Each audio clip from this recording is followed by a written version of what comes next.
I know I got criticized for going to the stockpile. Well, guess what? Gas prices are down.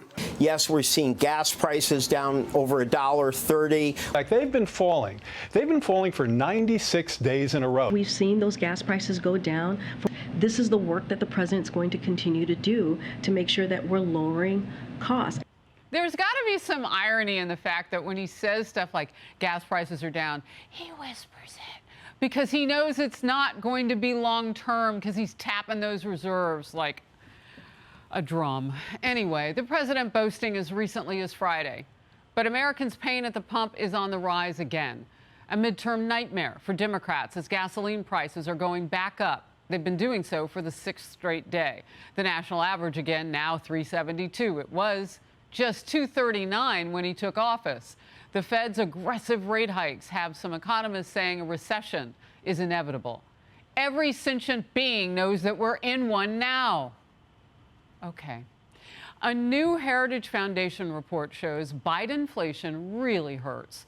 The average American has lost the equivalent of $4,200 in annual income since President Biden took office. Charles Payne, host of Making Money on Fox Business. I remember the day when the reports came in. Steve Forbes, Art Laffer, yourself. Look, we've had back-to-back quarters of backwards numbers. Right? We know we're in a recession. Maybe it's a small one. We don't know. But it seems to be getting worse if they're acknowledging it. No, there's no doubt it's getting worse. And, you know, the whole thing about time stamping the recession and when it began, you've got 8 people at the NBER who'll figure that out. In real life, Americans would. Yeah, in real life, you got millions of Americans that will tell you they've been in a recession for a long time. Listen, you talked about the 4,200 number. 4,200 lost since President Biden's been in office. The average American, that goes back to April of last year. Every single month, real wages have been down.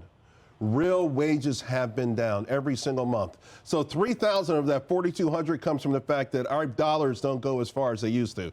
Give me more, it doesn't matter because it doesn't go as far. The 1,200 part is scary though. Because it's just beginning.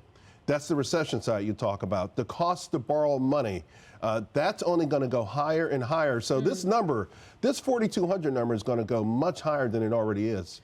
So for many, many, many, many, many people, that's far beyond their monthly take home, that 42.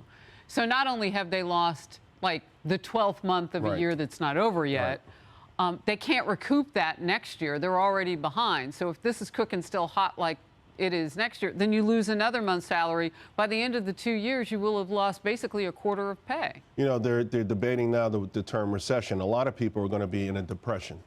A lot of American families, I hate to even talk about it like that but it's true. You know, I was down in D.C. at a football game this weekend, and everywhere I went, people are like, is it going to get worse? And every single, I mean, dozens of people ask me the same question. Here's the thing, though. For some reason, though, President Biden won't lift off the pedal. So what do you mean for some reason? He's painting the world with a green paintbrush. It's a green paintbrush, but the pain, though, is so unbearable. This bragging about taking money out the emergency oil supply. Yeah. That is, by the way, you got this potential Hurricane Ian coming ashore. We've been lucky. I keep telling people, we've been so blessed we dodged these bullets. But what happens when we get a couple of those? Emergency oil, right? The ability to refine oil. I mean, all of these things matter, and you can't tap into it forever. It's already at the lowest level since 1984. He's admitting that he's tapping into an emergency reserve designed for all Americans to try to win an election. Yeah. That's despicable. That's not economic policy. That's the kind of thing that you're admitting, hey, we're trying to buy votes, but with the security of your future. So we're in a tough situation. And by the way, the dream of American home, it's gone. The dream of owning a home. I'm reading now that most people won't be able to afford a home.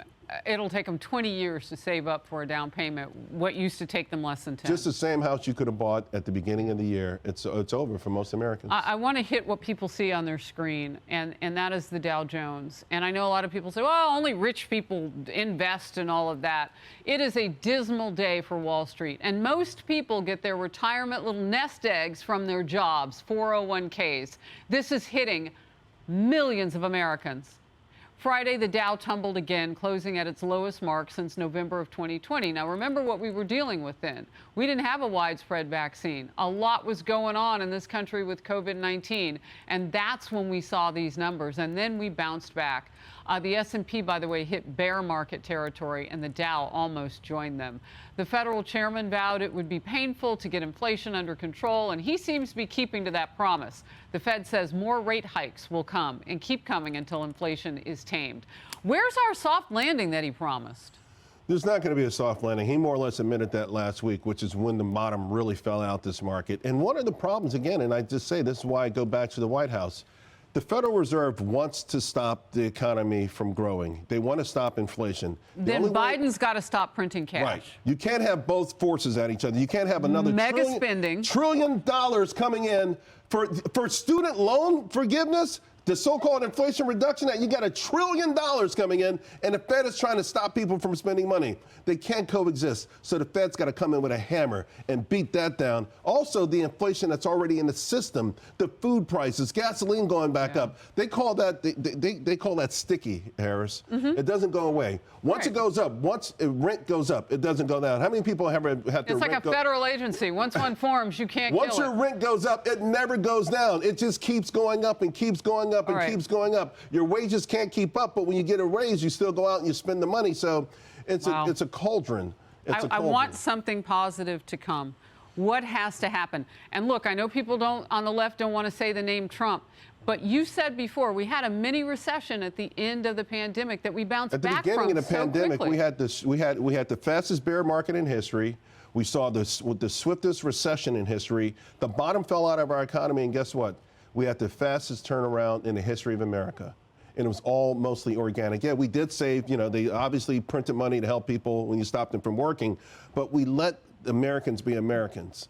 During the government restricted lockdowns locally. And so this right here, you got a war on business, you got a war on success. You put green energy and the green utopia above the average American. It's a different circumstance, and that's why it's so desperate right now.